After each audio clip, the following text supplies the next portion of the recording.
کہ لاہور میں فیض میلہ اپنی تمام تر دلکشی اور رعنائیوں کے باعث فنون لطیفہ سے وابستہ افراد کی توجہ کا مرکز بنا ہوا ہے۔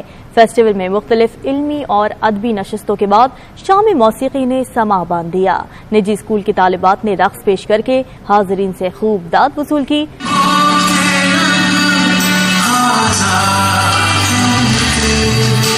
الحمرا آرٹس کاؤنسل میں فیض فیسٹیول کے دوسرے روز جہاں ادبی بیٹھکیں سجائی گئی، وہاں موجودہ مسائل پر بھی مختلف نشستیں ہوئیں۔ نجی اسکول کی طالبات نے کلاسیکی دھنوں پر شاندار رقص پیش کر کے شرکا کے دل مول لیے۔ میلے میں ادب سے شغف رکھنے والے افراد کے لیے علم کے خزانے پڑے ہیں۔ شرکا کا کہنا تھا کہ فیض کی انقلابی شاعری ہر دور کے انسان کو اپنی طرف کھینچتی ہے۔ رات دل میں تیری کھوئی ہوئی یاد آئی، جیسے ویرانے میں چپکے سے بہار آ جائے۔ فیض ایک انقلابی شاعر تھے اور آج کل کی یوتھ کو بھی ان کو پڑھنے کی بہت زیادہ ضرورت ہے، کیونکہ اس سے آپ کو کافی کچھ سیکھنے کو مل سکتا ہے۔ شرکا کے لیے کھانے پینے کے سٹالز بھی لگائے گئے۔